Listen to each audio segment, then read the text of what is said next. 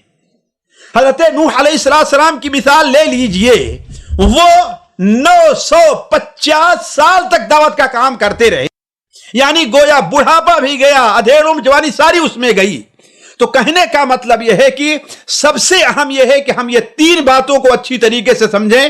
آج کا درس اس موضوع سے متعلق نہیں کہ میں آپ کے سامنے یہ رکھوں کہ دعوت کی اہمیت کیا ہے، اس کی فضیلت کیا ہے، دعوت کا کام ہم کیوں کرتے ہیں، ایک مستقل موضوع ہے جو آج چھوٹا ہوا ہے۔ عام طور پر لوگ اس پر توجہ نہیں دیتے کہ آخر دعوت کا کام ہم کیوں کر رہے ہیں، وجہ کیا ہے۔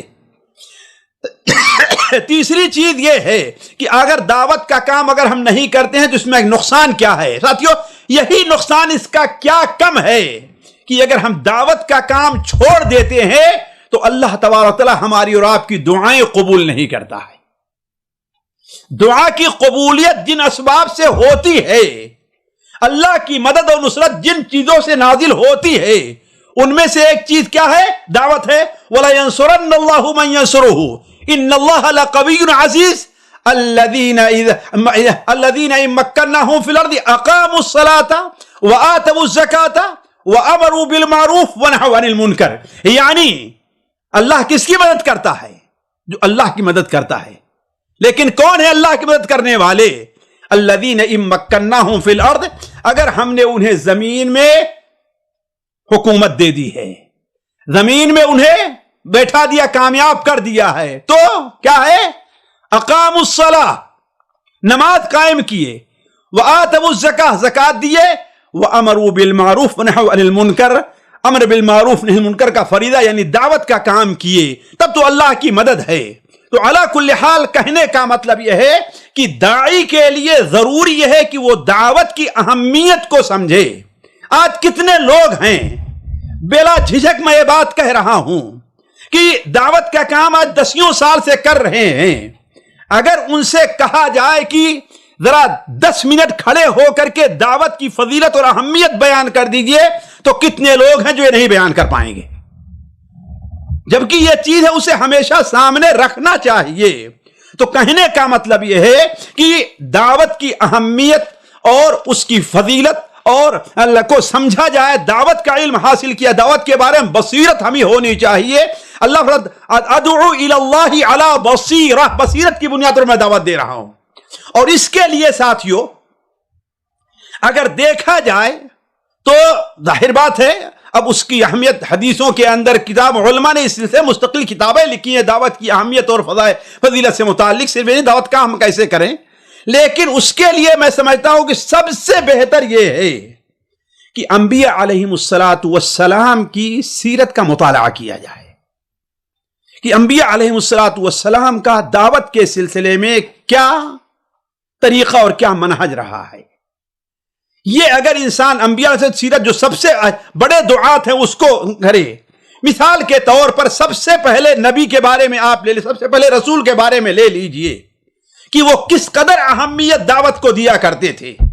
حضرت نوح علیہ الصلاۃ والسلام سے متعلق قرآن مجید میں اللہ تعالیٰ سورہ نوح میں ارشاد فرماتا ہے، قال یا رب انی دعوت قومی لیلا ونہارا، اے میرے رب ہم نے اپنی قوم کو رات میں بھی دعوت دی ہے اور دن میں بھی دعوت دی ہے۔ یہ نہیں کہ صرف ہمارا جلسہ رات ہی کو ہوتا رہا ہے، نہیں، وہ ہر جگہ جہاں پہنچ گئے وہ داعی ہیں، دکان پر پہنچے داعی ہیں، بازار میں پہنچے داعی ہیں، گھر میں پہنچے داعی ہیں، راستے میں کوئی مل گیا داعی ہیں۔ تو داعی کو اپنا سارا وقت ساتھیوں، اس لیے کہ داعی ہر جگہ داعی رہا کرتا ہے۔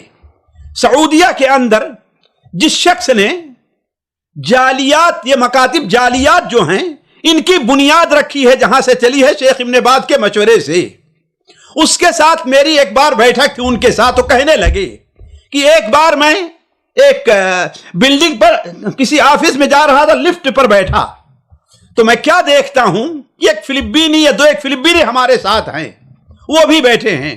یعنی یہ دیکھیے صرف منٹ کا معاملہ نہیں ہوگا یا ایک منٹ کا معاملہ ہوگا، اس درمیان میں ہم نے اس سے اچھی طریقے سے مجھ سے پیش آیا اور ہم نے اس سے کہا کہ تم مسلمان ہو، کہتا ہے نہیں۔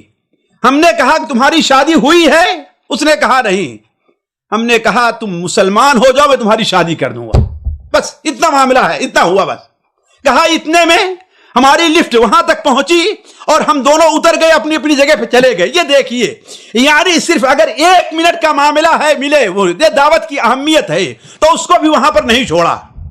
کہا کہ وقت گزر گیا، 1 سال 2 سال 3 سال 4 سال، کئی سال کے بعد مجھے ایک فنکشن میں دعوت دی گئی جہاں پر غیر مسلم لڑکے اور غیر مسلم لڑکیاں جو مسلمان ہوئے تھے اس شہر کے اندر، یہ قسیم کا معاملہ ہے کہ وہاں پر ان کی شادی تھی۔ کہا میں اس مجلس میں پہنچا تو ان میں سے ایک نوجوان اٹھ کر کے جلدی سے آتا ہے، میرا ماتھا چومتا اور سلام کرتا ہے۔ کہا شیخ آپ نے مجھے پہچانا؟ ہم نے کہا کہ نہیں، ہم نے تمہیں نہیں پہچانا۔ کہا میں وہی شخص ہوں کہ لفٹ میں جب آپ کے ساتھ سوار ہوا تو آپ نے کہا تھا کہ مسلمان ہو جاؤ تمہاری شادی کر دوں گا۔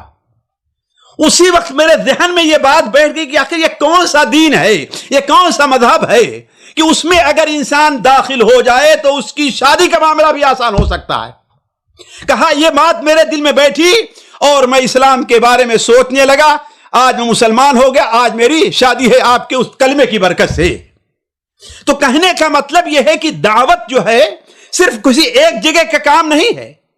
حضرت نوح علیہ السلام نے فرمایا کہ رب انی دعوت قومی لیلا ونہارا فلم یزدہم دعائی الا فرارا، اے میرے رب میری دعوت سے وہ لوگ بھاگتے ہی بھاگتے رہے ہیں، میرے قریب نہیں آئے، جتنا میں پکارتا ہوں اتنا ہم سے دور ہوتے ہیں۔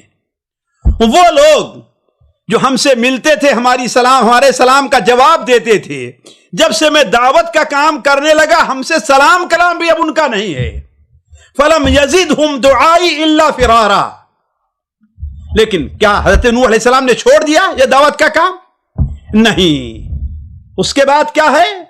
وَإِنِّي كُلَّمَا دَعَوْتُهُمْ لِتَغْفِرَ لَهُمْ، اے اللہ تعالیٰ ہم نے جب بھی ان کو دعوت دی تاکہ تو انہیں بخش دے، جب تو انہیں معاف کر دے، تو جعلوا اصابعهم فی آذانہم، لوگوں نے یہاں تک میرے ساتھ سلوک اور برتاؤ کیا کہ میں کوئی بات کہتا تو اپنی انگلیوں کو اپنے کانوں میں رکھ لیتے کہ ہمیں تمہاری بات سننی ہی نہیں ہے۔ اور صرف یہی نہیں، وَاسْتَغْشَوْا ثِيَابَهُمْ، اپنے چہرے پر، اپنی آنکھوں اور اپنے سروں کے اوپر اپنا کپڑا ڈال دیا کہ مجھے دیکھے تک نہیں۔ لیکن کیا نوح علیہ السلام نے اس پر دعوت کا کام چھوڑ دیا؟ نہیں۔ ثم انی دعوتہم جہارا، اے اللہ تعالیٰ اس سے بھی میں باز نہیں آیا دعوت کے کام سے، آپ کا فریضہ ہے، اس کی بڑی اہمیت ہے، آپ نے مجھے اسی لیے لوگوں کے پاس بھیجا ہے، ان کے استکبار کبر کرنے، ان کے اپنے چہرے کو ڈھانک لینے، اپنے آکانوں کو بند کر لینے، اس کے باوجود بھی ہم نے دعوت کا کام نہیں چھوڑا۔ پھر کیا؟ ثم انی دعوتہم جہارا، اے اللہ تبارک و تعالی ہم نے علی الاعلان انہیں دعوت دی، ثم انی بڑے میدان میں دعوت دی، ثم انی اعلنت لہم، اعلان دعوت دی، واسررت لہم اسرارا، اور تنہائی میں چھپ چھپ کر کے پوشیدہ طور پر ہم نے انہیں دعوت دی۔ یعنی کہنے کا مطلب یہ ہے کہ یہ حضرت نوح علیہ السلام کا آپ ذکر پڑھتے جائیے اور دیکھیے کہ کس طریقے سے وہ دعوت دے رہے ہیں۔ صحیح بخاری میں حضرت عبداللہ بن مسعود کی ایک روایت ہے کہ نبی کریم صلی اللہ علیہ وسلم نے ارشاد فرمایا کأنی، آپ صلی اللہ علیہ وسلم اپنے ایک نبی کے واقعہ بیان کر رہے تھے اور اپنے دست مبارک سے یہ ایسے فرما رہے تھے۔ یہ تو آپ صلی اللہ علیہ وسلم نے اپنی قوم، اپنے ایک نبی کا واقعہ بیان فرمایا کہ اس نبی نے انہیں دعوت دی تو اسے یہاں تک لوگوں نے مارا کہ وہ لہو لہان ہو گیا۔ وہ نبی اپنے ہاتھ سے اپنی پیشانی اور اپنے چہرے سے خون کو پوچھتا جاتا تھا اور کہتا تھا اللہم اغفر لقومی فإنہم لا یعلمون، اللہم اغفر لقومی فإنہم لا یعلمون۔ تو کہنے کا مطلب یہ ہے اس چیز کی اہمیت کو بیٹھانے کے لیے ضروری یہ ہے کہ ہم انبیاء علیہم السلام کی سیرت کو پڑھیں اور دیکھیں۔ خود اللہ کے رسول صلی اللہ علیہ وسلم کو اللہ تعالیٰ کیا فرماتا ہے؟ قل انی اخاف ان عصیت ربی عذاب یوم عظیم، میں نے اگر اپنے رب کی مخالفت کی، نافرمانی کی، دعوت کا کام چھوڑ دیا، اس کے دین کی طرف ہم نے دعوت نہ دی، شرک میں لوگوں کو پڑا رہنے دیا، شرک اور تمہارے ساتھ مل گئے اور خاموش ہو گئے، تو کیا ہے؟ انی اخاف ان عصیت ربی عذاب یوم عظیم، اس عظیم دن کے یعنی قیامت کے دن کے عذاب سے میں ڈر رہا ہوں۔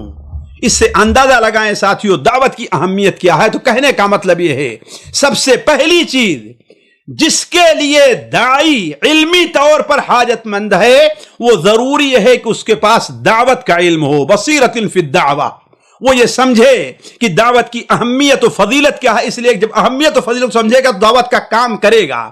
جب وہ یہ سمجھے گا کہ دعوت کا کام ہم کیوں کرتے ہیں، یہ ہمارا فریضہ ہے، اللہ نے ہمارے اوپر فرض کیا ہے، اور صرف فرض ہی نہیں کیا ہے، اللہ تبارک و تعالیٰ ایک ایک بات پر ہمیں دعوت کے میدان میں اللہ تبارک و تعالیٰ ہمیں نعمتوں سے، بلکہ دعوت کی تیاری کے لیے اگر کوئی انسان علم حاصل کرنے جاتا ہے تو حضرت ابو امامہ کی روایت ہے اللہ تبارک و تعالیٰ اس کا شمار مجاہد فی سبیل اللہ میں کرتا ہے۔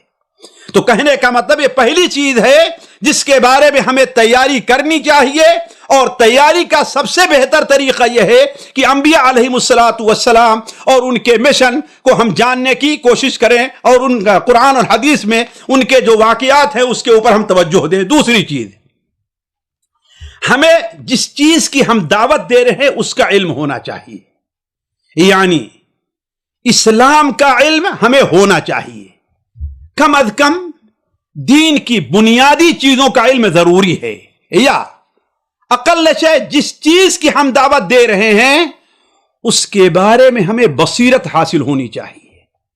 ساتھیو یہ معاملہ بڑا اہم ہے، بڑا اہم ہے۔ ہم بہت سی چیزوں کو اس حیثیت سے پیش کرتے ہیں کہ وہ فرض ہے، حالانکہ وہ واجب ہے، وہ سنت ہے۔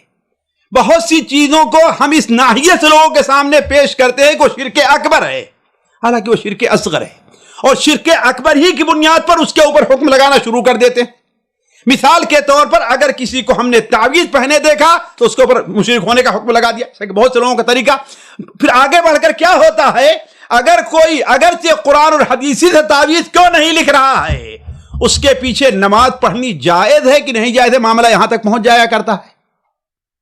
حالانکہ تعویذ بحیثیت تعویذ کے میں یہ دفاع نہیں کرتا، لیکن ایک بات ہے کہ یہ ایسی چیز ہے جس کے بارے میں داعی کو تاکہ حکم لگانے اور یا دعوت دینے کے اندر وہ اس لیے کہ یہ معاملہ، میں ایک جگہ پر بیٹھا لوگوں کے ساتھ، تو وہ لوگ جو دعوت کام تو کہتے ہیں یہ تو ہم کو معلوم ہی نہیں. کیوں؟ اس لیے کہ ان لوگوں نے صرف جذباتی طور پر چند چیزوں کو پڑھ لیا اور اس کی حقیقت کو سمجھنے کی کوشش نہیں کی اور بس اپنے آپ کو دائی بنا لیا. تو کہنے کا مطلب یہ ہے کہ دین کی بنیادی چیزیں کیا ہیں، فرض کیا ہے، سنت کیا ہے، حلال کیا ہے، مکروہ کیا ہے، اسی طریقے سے کون سی ایسی چیزیں ہیں جس کے بارے میں سکوت اختیار کیا جا سکتا ہے، کون سی ایسی بارے جس کے بارے میں لوگوں کو معذور سمجھا جا سکتا ہے. یہ ساری چیزیں ہیں جس کے اوپر توجہ دینے کی ضرورت ہے. یہ دیکھیے ساتھیو، اس سلسلے میں ہمارے دعات کو دیکھیے دو باتوں پر غور کرنا ہے. دیکھیے دعوت کے بارے میں جو ہم علم حاصل کریں گے ان میں کچھ چیزیں بنیادی حیثیت رکھتی ہیں اور کچھ چیزیں جو ہے بنیادی نہیں بلکہ تکمیلی یعنی صرف کمالیات کی حیثیت رکھتی ہیں. بنیادی چیزوں حیثیت کیا ہیں؟ وہ تقریباً 2 یا 3 چیزیں ہیں. مثال کے طور پر سب سے پہلی چیز ہے کہ انسان کو عقیدے کا علم حاصل کیا جائے. انسان عقیدہ معنی سمجھتے ہیں، صرف عقیدہ صرف توحید کا معاملہ نہیں ہے. ہم میں سے بہت سے لوگ ہیں وہ توحید اس کا نام ہمیشہ ہر جگہ لیتے رہتے ہیں، اس کی طرف دعوت دیتے رہتے ہیں، لیکن توحید ہی سے متعلق بہت سے امور ہیں یا عقیدے سے متعلق بہت سی ایسی چیزیں ہیں جس کی طرف سے یکسر غافل رہتے ہیں اور خود ان کے اندر وہ عقیدے کی پختگی جو رسالت پر عقیدے کا معاملہ ہے، فرشتوں پر عقیدے کا معاملہ ہے، آخرت پر عقیدے کا معاملہ ہے، دوسری چیزیں یعنی وہ چیزیں غائب رہتی ہیں. خصوصاً یہ دیکھیے کہ آخرت پر عقیدہ یہ کیا ہے؟ ہماری عقیدہ کی ایک بنیادی چیز ہے. تو کہنے کا مطلب یہ ہے کہ انسان کو اس سلسلے میں سب سے پہلے کیا دیکھنا ہے کہ عقیدہ. کیوں؟ اس لیے کہ عقیدے کے بغیر کوئی دین کسی کا دین قبول نہیں ہے. ہم لاکھ فضائل کی طرف لوگوں کو دعوت دیں، ہم لاکھ سیاست کی طرف لوگوں کو دعوت دیں، ہم لاکھ مسلمانوں کو کا اجتماع اور اکٹھا ہونے کی طرف دعوت دیں، لیکن اگر یہ بنیاد عقیدہ اس کی بنیاد پر یہ چیز نہیں ہے تو وہ چیز پائیدار اور ثابت قدم نہیں رہتی. اللہ کے رسول صلی اللہ علیہ وسلم نے ارشاد فرمایا لا یستقیم ایمان عبد حتی یستقیم قلبہ. مسند احمد کے اندر یہ حدیث ہے کہ کسی بندے کا ایمان اس وقت تک مکمل نہیں ہو سکتا، درست نہیں ہو سکتا یہاں تک کہ اس کا دل درست نہ ہو جائے، اس کا دل درست نہ ہو جائے. فَإِن تَابُوا وَأَقَامُوا الصَّلَاةَ وَآتَوُا الزَّكَاةَ فَإِخْوَانُكُمْ فِي الدِّينِ. اگر وہ لوگ توبہ کر لیں، گویا یہ سب سے پہلی چیز ہے. اور خصوصاً اس سلسلے میں ساتھیوں میں آپ کے سامنے یہ رکھوں گا کہ اللہ تبارک و تعالی کے اسماء اور صفات کے بارے میں معرفت ایک داعی کے لیے بہت ضروری ہے.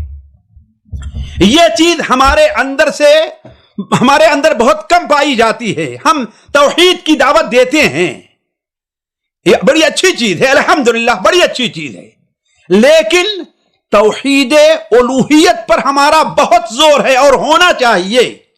انبیاء علیہم السلام کی پہلی دعوت یہی رہی ہے. وما ارسلنا من قبلک من رسول الا نوحی الیہ انہ لا الہ الا انا فاعبدون. یہ پہلی دعوت ہونی چاہیے. نبی کریم صلی اللہ علیہ وسلم نے دعوت یہیں سے شروع کی تھی. یا ایھا الناس قولوا لا الہ الا اللہ تفلحوا. اے لوگو تم کہو لا الہ الا اللہ یعنی توحید الوہیت کا اقرار کر لو، کامیاب ہو جاؤ گے. توحید الوہیت کو اپنا لو، کامیاب ہو جاؤ گے.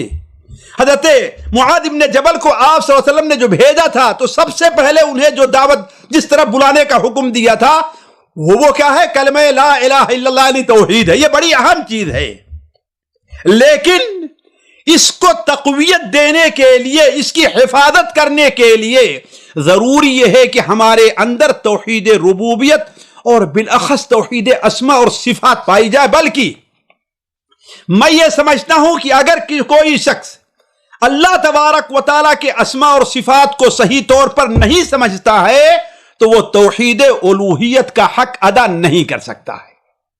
توحید اسی لیے ہم دیکھیں اس کی وجہ کیا ہے؟ ہم میں سے بہت سے بھائی لوگوں کو توحید الوہیت کی دعوت تو دیتے ہیں، لیکن الوہیت کے بارے میں بالکل کوتاہ رہتے ہیں. نمازوں کے بارے میں بڑی کوتاہی پائی جاتی ہے, دعا کرنے کے بارے میں بڑی کوتاہی پائی جاتی, جبکہ دعوت دے رہے ہیں توحید کی. اللہ پر توکل کے بارے میں بڑی کوتاہی پائی جا رہی. وجہ اس کی کیا ہے؟ وجہ اس کی یہ ہے کہ اللہ تبارک و تعالی کی توحید اسماء و صفات جو ہے اس کے اوپر توجہ نہیں دی گئی ہے. حتیٰ کہ بہت سے ایسے لوگ ہیں جو توحید کے اوپر بڑی اچھی تقریر کرتے ہیں, توحید الوہیت کے اوپر, لیکن فرض نمازوں میں بھی وہ کوتاہ رہتے ہیں. نوافل کی بات تو چھوڑ دیجئے, چھوڑ دیجئے, فرائض میں بھی کوتاہ رہتے ہیں. کیوں؟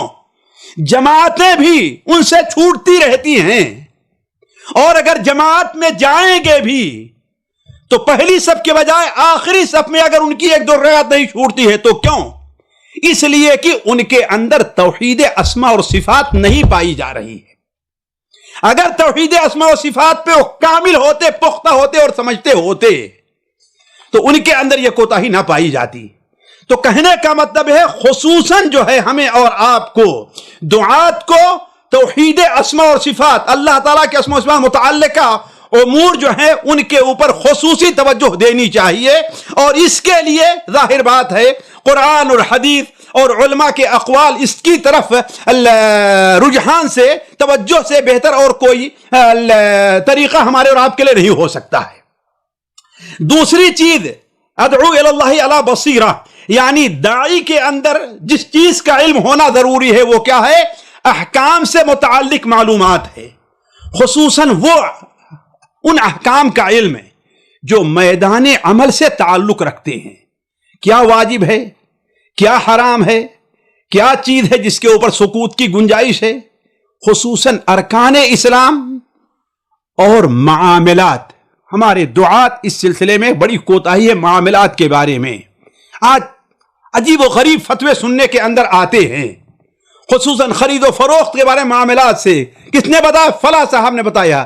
فلاں صاحب, ارے کون ہے؟ ہم نے کہا کوئی عام لوگ. کہا کہ نہیں, مدینہ منورہ سے فارغ ہیں وہ, اور ایسے احکام سے متعلق ایسی باتیں جس پر علماء کا اجماع ہے اس کے بارے میں غلطی کر رہے ہیں یہ. تو کہنے کا مطلب یہ ہے کہ ضروری یہ ہے کہ ارکان اسلام عموماً اور وہ خصوصاً وہ چیزیں جس کی ان کے دعوت کے میدان میں ضرورت ہے. اس لیے کہ آپ جب کھڑے ہو گئے ہیں کوئی دعوت کا کام کرنے کے لیے, عام لوگ اب آپ کو عالم سمجھ رہے ہیں. ہر آدمی کا حوصلہ اتنا نہیں ہوتا کہ کہہ دے بھائی مجھے اس کا علم نہیں ہے, مجھے اس کا علم نہیں ہے. بلکہ بعض لوگوں کو جب ہم نے پکڑا تو کہتے ہیں کہ ہم نے تو یہ سمجھ کر کے یہ بات کہہ دی تھی, نعوذ باللہ من ذالک. تو کہنے کا مطلب یہ ہے کہ ضروری ہے کہ ان سے متعلقہ چیزوں کے بارے میں معرفت حاصل کی جائے. اور دعات سے خصوصاً میری یہ گزارش ہے, آج جب کہ علماء اٹھتے جا رہے ہیں, ایک ایک کر کے ہم نے دیکھا ہوگا کہ یہ سال رواں جو چل رہا ہے, ابھی ایک مہینہ باقی ہے, جس میں ذرا دیکھیں اس سال میں ہمارے ہند و پاک ہی لے لیجئے, بس لے لیجئے کتنے علماء اٹھ کر کے چلے گئے ہیں. شاید اس سے پہلے سالوں میں کہیں نہ ہو. سعودیہ کے اندر ساتھیوں اس چند مہینے, شاید 6 مہینے کے اندر 60 ایسے عالم ہیں جو اس دنیا سے جا چکے ہیں. تو جب کہ علماء اٹھتے جا رہے ہیں تو یہ ذمہ داری کس کے اوپر آئے گی؟ ہمارے اور آپ کے اوپر, ہمارے ان دعات کے اوپر ہے. اپنے قیمتی وقت کا ایک حصہ وہ نکالیں. کیسے تیاری کریں گے اس کی؟ اس لیے کہ جہاں آپ مثال کے طور پر آپ کو 10 محاضرے دینے ہیں, اس کے لیے تیاری کرنی ہے ہفتے میں. آپ 9 دیجئے, 8 دیجئے, اور کچھ وقت آپ کو علمی دروس کے لیے آپ نکال لیجئے. کم سے کم ہمارے ایک داعی کے لیے ضروری یہ ہے کہ قرآن مجید کو وہ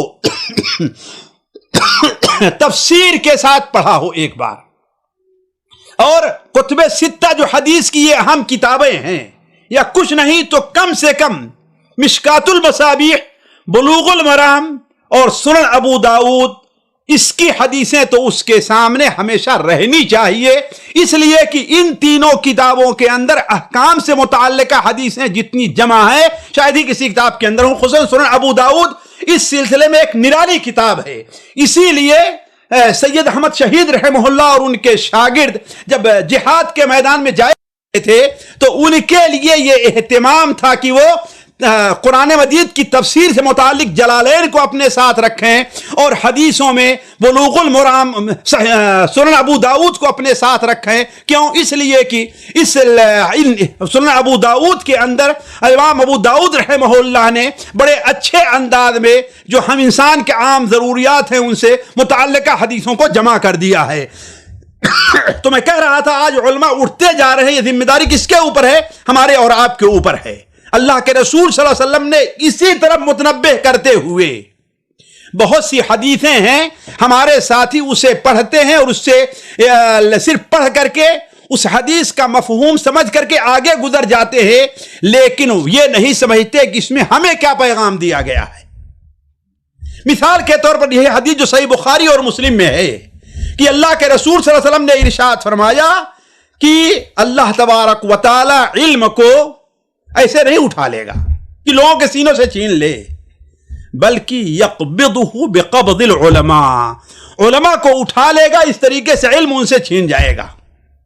اور جب علماء نہیں رہ جائیں گے تو لوگ جاہلوں کو اپنا عالم بنا لیں گے، اپنا مفتی بنا لیں گے، ان سے فتویٰ پوچھیں گے، وہ بغیر علم کے فتویٰ دیں گے، خود بھی گمراہ ہوں گے اور لوگوں کو بھی گمراہ کریں گے۔ یہ حدیث صرف خبر کے طور پر نہیں ہے، یہ حدیث صرف پیشین گوئی کے طور پر نہیں، ہم غلط سمجھتے ہیں اس حدیث کا مفہوم۔ اصل اس حدیث کا جو مفہوم ہے بطور تنبیہ کے ہے کہ ایسا وقت آنے سے پہلے پہلے، علماء کے جانے سے پہلے پہلے تم لوگ علم حاصل کر لو۔ تو کہنے کا مطلب یہ ہے کہ ضروری یہ ہے کہ ہم ایک داعی جو ہے اس کے پاس علم ہونا چاہیے، اور وہ کون سا علم ہو؟ میدان عمل سے اس کے متعلقہ جو علم ہے، یا ارکان اسلام سے متعلق، ارکان ایمان سے متعلق جو علم ہے، ورنہ اس کے اوپر وہ حدیث ثابت آئے گی جس میں آپ صلی اللہ علیہ وسلم نے ارشاد فرمایا من افتى بغیر علم، جو شخص بغیر علم کے فتویٰ دے رہا ہے اس کا گناہ فتویٰ دینے کے اوپر ہے، نہ کہ فتویٰ پوچھنے والے کے اوپر ہے۔ آج ساتھیوں یہ بڑے افسوس کی بات ہے دعات کے سامنے، اور دعات کے لیے بڑے افسوس کے دعات کے بارے میں، کہ لوگ چند اردو کتابوں کے اوپر اعتماد کر لیتے ہیں اور اسی بنیاد پر دعوت کا کام شروع کر دیتے ہیں۔ انہیں قرآن کی تفسیر پڑھنے کا اتنا موقع نہیں ملتا ہے جتنا قصے، کہانیاں، اور بلکہ یہ تو کہیے کہ غیر مذہب کی کتابیں پڑھنے کا انہیں موقع ملتا ہے۔ بہت سے لوگ ہیں اللہ تعالیٰ نے انہیں بحث کا ایک اسلوب دے دیا ہے، اللہ تبارک تعالیٰ نے ان کے اندر ایک خوبی رکھی ہے، اس خوبی کا غلط استعمال کرنے کے بجائے کہ علم، جیسا کہ ہم نے کہا تھا کہ بصیرہ کیا چیز ہے، وہ علم شرعی ہے، وہ علم شرعی ہے جو اللہ تبارک و تعالیٰ کی وحی، اللہ تبارک وحی کی روشنی میں انسان کو جو علم حاصل ہوتا ہے وہ بصیرت ہے۔ یہاں تک کہ ہمارے ہندوستان کے اندر ایک بہت بڑا مسئلہ اور اختلاف کا مسئلہ کھڑا ہو گیا ہے۔ کچھ لوگ اپنے کو یعنی عربی پڑھا لکھا طبقہ جو ہے وہ اپنا علماء کی صف میں آ گیا، اور دوسرے لوگ جو ہے وہ برادر کی شکل میں آ گئے، اور پھر اس طریقے سے دعوت کے ایک ہی منہج کا دعویٰ کرنے والے لوگ دو حصوں کے اندر بٹ گئے ہیں، اور کس قدر اس سے خرابیاں پیدا ہو رہی ہیں۔ تو علی کل حال ساتھیوں، بات لمبی نہ ہو جائے، میں یہ کہہ رہا تھا کہ دعوت کے اندر سے متعلق ہمیں داعی کو کیا ہونا چاہیے؟ بصیرہ فی العلم، یعنی احکام سے متعلق۔ لیکن یہاں پر ایک بات واضح کر دوں کہ شرعی طور پر علم کس کو کہتے ہیں؟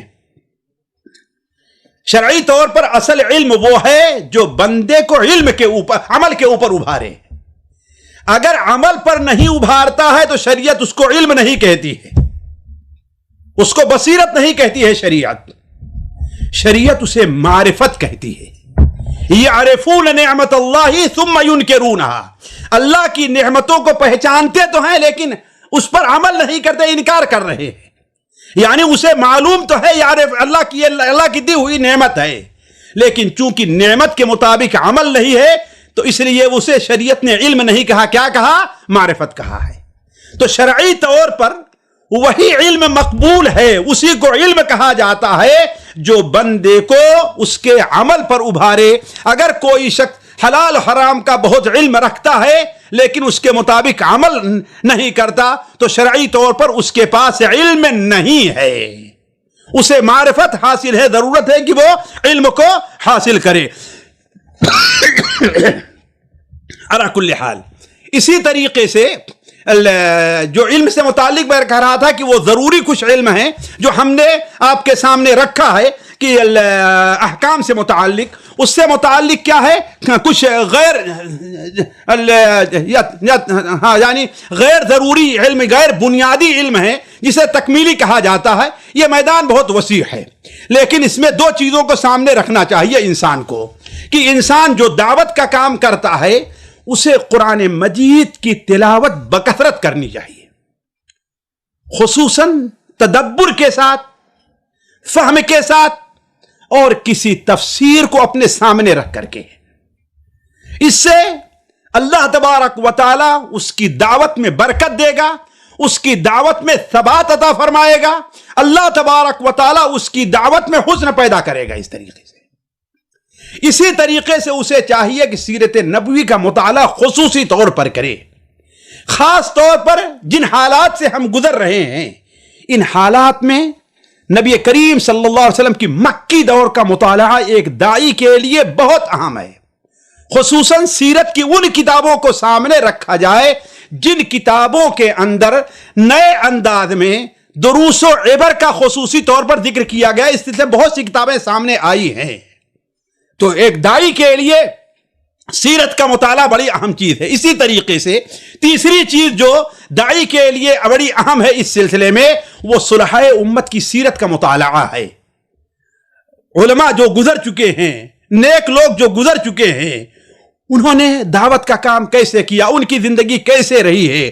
اس لیے کہ اس طریقے سے انسان کو اگر کسی جگہ پر ہے لوگ اس کی باتوں کو قبول نہیں کر رہے ہیں اور وہ انبیاء اور صلحاء نیک لوگوں کی جب سیرت پڑھے گا تو کہے گا کہ یہ کوئی نئی بات نہیں، میرے ساتھ یہ معاملہ پیش نہیں آیا ہے. نہ تنہا من دری میں خانہ مستم جو نئے دو شب لیو عطار شد مست، یعنی میں اکیل تنہا نہیں ہوں، اس سے پہلے ہمارے ساتھ فلاں فلاں لوگوں کے ساتھ کیا کیا کام کیا گیا ہے.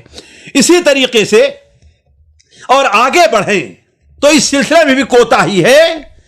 داعی کے لیے قرآن مجید کا کچھ نہ کچھ حصہ ضرور یاد ہونا چاہیے. اگر پورا قرآن نہیں یاد کر سکتا ہے تو، اور چاہیے کہ پورا قرآن یاد ہو، پورا قرآن یاد ہو. اگر پورا قرآن یاد نہیں ہے تو کم سے کم قرآن مجید کا جس قدر حصہ ہو سکے وہ یاد کرے.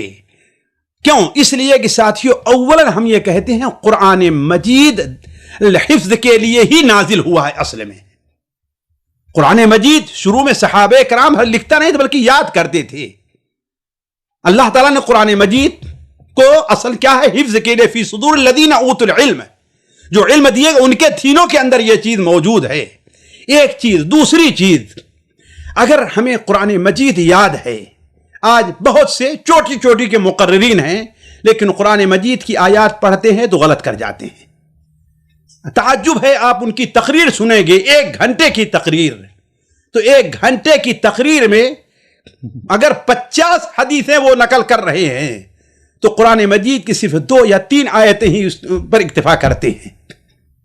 نہیں، اگر قرآن مجید آپ کو یاد ہو اور قرآن مجید کو آپ نے کسی تفسیر کے ساتھ دیکھ کر کے پڑھا ہے تو آپ کی تقریر کے اندر حسن پیدا ہو جائے گا. واللہ میں جانتا ہوں بعض علماء، ایک بار شیخ ابن باز رحمہ اللہ محاضرہ دینے لگے، 1 گھنٹے سے کم کے اندر انہوں نے 100 سے زائد آیتوں سے استدلال کیا. ذرا سوچیں، اگر ہمارے ہندوستان پاکستان کا لیں آپ تو مولانا عبد القیوم صاحب رحمانی رحمہ اللہ جنہیں مفسر قرآن کہا جاتا ہے، ہم لوگ ایک بار پڑھائی کے زمانے میں ان کی تقریر میں حاضر ہوئے،